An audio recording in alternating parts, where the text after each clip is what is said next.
The story you're about to see is a big, fat lie. No names have been changed to protect anybody.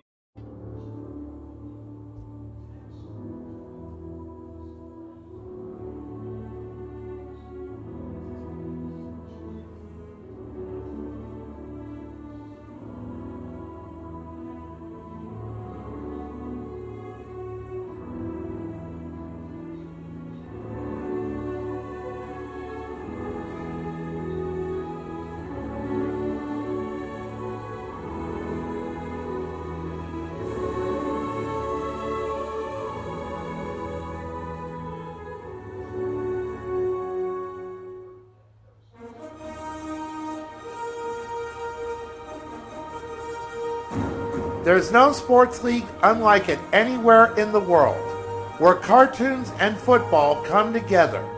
This is the United States Cartoon Football League, celebrating its 40th anniversary.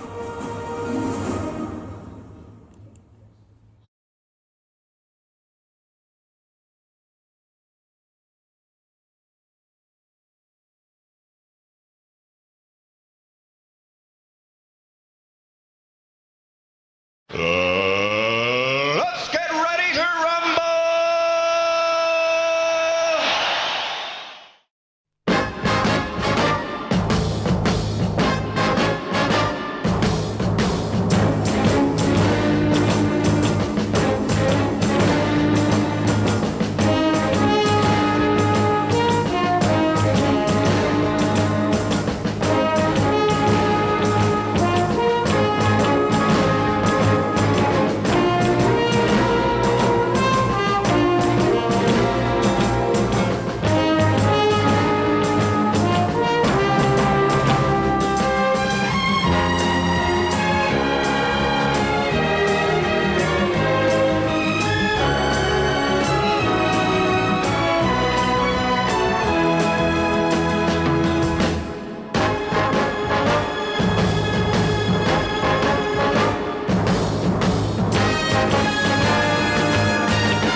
And now, the USCFL Network, in association with YouTube, presents the USCFL Postgame Show. Here's once again is Robbie Graham.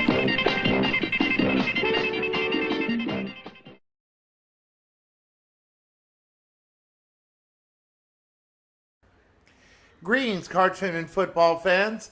This is Robbie Graham of the USCFL Network, bringing you the action and highlights of Week 10 of the USCFL's 40th anniversary season. We have two interesting games this week.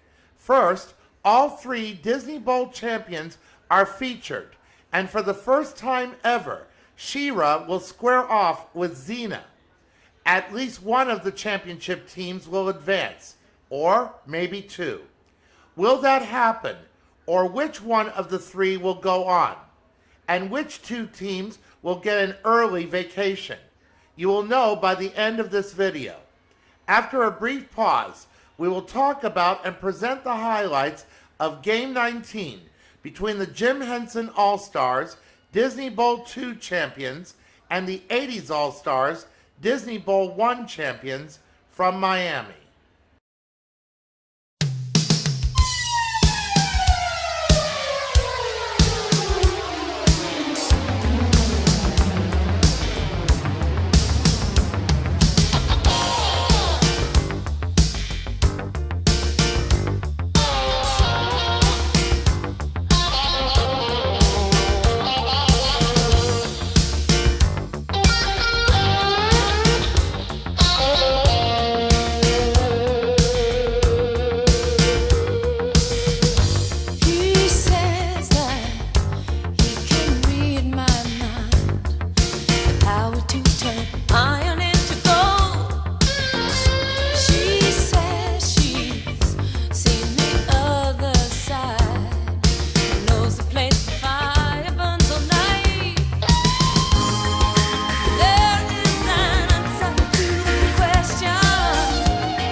Welcome back. In Game 1, the Jim Henson All-Stars and the 80s All-Stars kicked off the season. Jim Henson shocked the crowd in Miami with a last-second touchdown scored with under 30 minutes left in the game to win 38-34. In this rematch, both teams knew that their season was on the line, and it always comes down to a question of who wants it more. On the very first play of the game, it looked Jim Henson could win again. Jem threw an interception to Elmo, and he ran it in from 18 yards out to go up 7-0. This was the quickest score in Jim Henson's 40 years in this league. But as the game progressed, this proved to be the only time Jim Henson would have the lead. The 80s All-Stars bounced back as Sea Spray of the Transformers filled in for April O'Neil, carried the ball in from 3 yards out to tie the game. Then Jem fired up the crowd by firing a 69-yard touchdown pass to Michelangelo of the Ninja Turtles to go up 14-7 at the end of the first quarter. All the scoring in the second quarter was a field goal bonanza performed by Bumblebee of the Transformers and Rolf of the Muppet Show with 3 field goals each. Right at halftime, Rolf's third field goal was a 60-yarder, and the score was 23-16 in favor of the 80s All-Stars. In the second half, the touchdowns proved to be plentiful. Near the midway mark of the third quarter, April O'Neil ran the ball in from 4 yards out. About 3 minutes later, Miss Piggy answered back with a touchdown run of her own from 2 yards out. Then Jem threw another long pass to Sideswipe of the Transformers from 52 yards out as the 80s All-Stars led 37-23 at the end of the third quarter. In the final quarter, the 80s All-Stars put the game away for good as Jem threw her third touchdown pass to Chitara of the Thundercats from 35 yards out. All Jim Henson could do was get one final score, courtesy of third-string running back Wembley from Fraggle Rock, as he caught a 17-yard touchdown pass from Kermit the Frog. Bumblebee kicked one last field goal to give the 80s All-Stars a 47-30 victory and a ticket to the quarterfinals. Jim Henson is eliminated from the tournament and finishes in 14th place.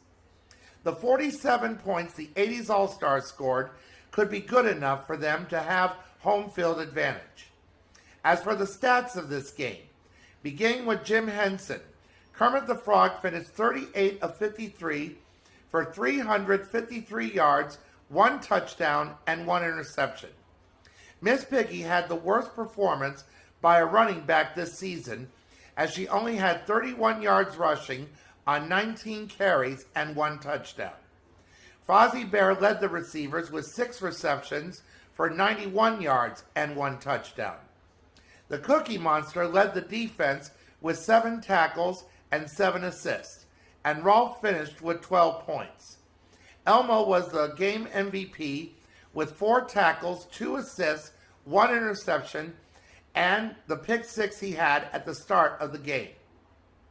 For the 80s All-Stars, Jem finished 27 of 34 for 406 yards, 3 touchdowns, and 1 interception. April O'Neil carried the ball 30 times for 124 yards and 1 touchdown. Sideswipe led the receivers with 10 receptions for 176 yards and 1 touchdown. Pumira of the Thundercats led the defense with 6 tackles, 2 assists, and 1 interception.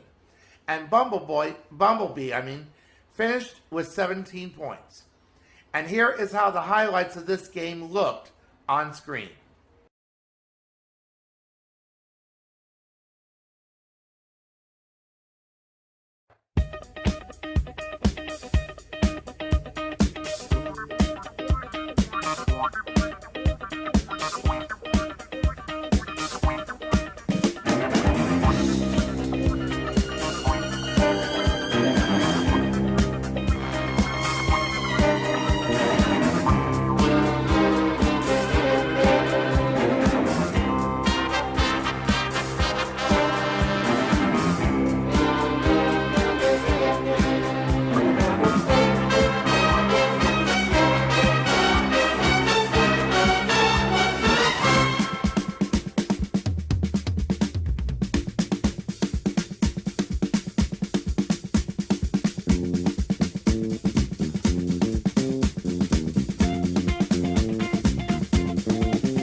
I meant to say 30 seconds, not 30 minutes at the start of the description.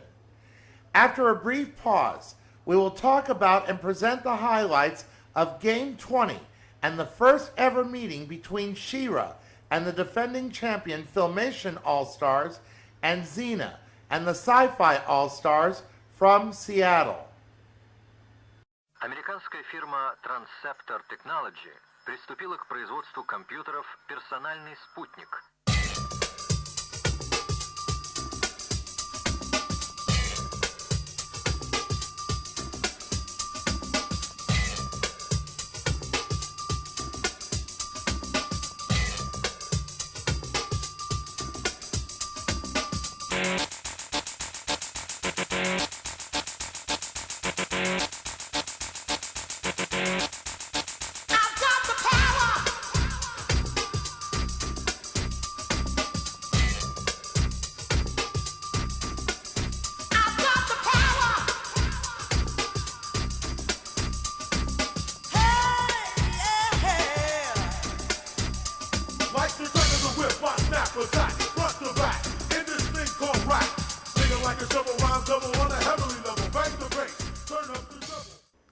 Welcome back.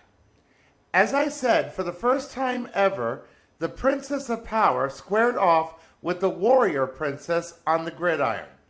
As their legacies go, Xena and She-Ra would have never met in the first place, since Xena lived more than 2,000 years ago, while She-Ra's life might have taken place in the 1980s, as did her series. On a rain-soaked afternoon in Seattle, the defending champs would prove why they are the defending champs. On their first scoring drive, Adora kicked a field goal that made a good bounce off of the right upright, just as Millhouse's field goal did in round one. It was this field goal that helped to prove to the defending champs that they would win this game. Another Adora field goal gave the defending champs a 6-0 lead after the first quarter. Backup players made major contributions on both sides. Spinnerella got injured early in the first quarter and didn't return, so Prince Adam of the He-Man series and Sweet Bee of the She-Ra series stepped in big ways. Sweet Bee scored a touchdown from 8 yards out. A fourth field goal by Adora gave the defending champs a commanding lead. Jason Lee Scott of the Power Rangers stopped the bleeding with a mid-range field goal. However, the defending champs went into the locker room with a 19-3 halftime lead. About midway through the third quarter, Sweet Bee scored her second touchdown of the game. Towards the end of the quarter, Uhura of Star Trek ran the ball in from 13 yards out, and with a successful 2-point conversion, the defending champs still had a 26-11 third quarter lead. At the start of the fourth quarter, She-Ra finally scored a touchdown pass to her brother Prince Adam from 5 yards out. Xena answered back with a touchdown pass of her own to Zach Taylor of the Power Rangers, and third string running back, and with another 2-point conversion, the defending champs still had a 33-19 lead with just over 12 minutes left to play. The defending champs sealed the deal soon after as Prince Adam ran the ball in from 4 yards out. Sweet Bee got her third touchdown run as well, and She-Ra wrapped things up with a 12-yard touchdown pass to Stratos of the He-Man series to win the game 54-19, which ironically was the same score She-Ra had in her rematch with her DreamWorks counterpart 2 years ago. The defending champs will advance to the quarterfinals and possibly have the number 2 seed and home field advantage. The Sci-Fi All-Stars are eliminated and finishes in 13th place. As for the stats in this game, beginning with the defending champs, She-Ra finished 25 of 46 for 383 yards, 2 touchdowns, and 2 interceptions. Before she got injured, Spinnerella had 87 yards rushing on 15 carries. Prince Adam was the player of the game as he carried the ball 20 times for 130 yards, 1 rushing touchdown, and 1 receiving touchdown. We will also give Sweet Bee a shout out too, as she only had 37 yards rushing on 11 carries, but she also had those 3 touchdown runs. Tila of the He-Man series caught 5 passes for 178 yards. Skeletor led the defense with 6 tackles, 4 assists, and 1 interception, and Adora finished with 18 points. As for the Sci-Fi All-Stars, Xena finished 28 of 60 for 296 yards, 1 touchdown, and 5 interceptions. Han Solo carried the ball 23 times for 52 yards. Princess Leia led the receivers with 6 catches for 93 yards. Buffy the Vampire Slayer led the defense with 9 tackles, 5 assists, and 1 interception. And Jason Lee Scott finished with only 3 points. And here is how the highlights of this game looked on screen.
Two things I failed to mention in the description.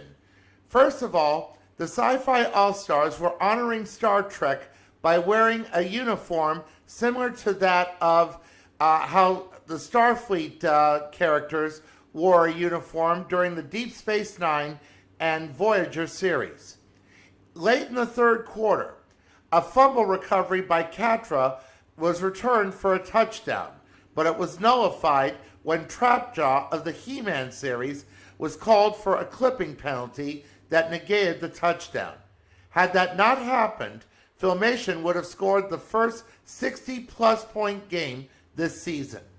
After one final pause, we will preview the next two games along with the answer to last week's trivia question and this week's question.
Welcome back.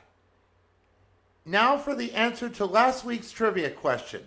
We asked, what is the link between the Dumont Television Network, which folded in 1956, and the Fox Television Network that began in 1986? The answer is a company called Metro Media. The explanation is so long that I will speak the explanation instead. After the Dumont Network folded, the network briefly formed the Dumont Broadcasting Corporation, and two of their three original owned and operated stations became independent. New York station WABD and Washington station WTTG were functioning that way. In 1958, a billionaire businessman named John Klug bought the stations and formed Metro Media to remove the Dumont name, as it proved to be a major failure. Dumont had three stations until 1954. Pittsburgh station WDTV was sold and is now KDKA, the CBS owned and operated station. The WDTV call letters were transferred to a station in West Virginia and is a CBS affiliate. WABD became WNEW during this time. For 30 years, Metro Media stations offered independent programming the way independent stations were in those days. Programming that included cartoons in the morning and afternoons, syndicated reruns of popular shows, movies, and news coverage. In 1985, Australian businessman Rupert Murdoch first bought 20th Century Fox and formed the Fox network a year later.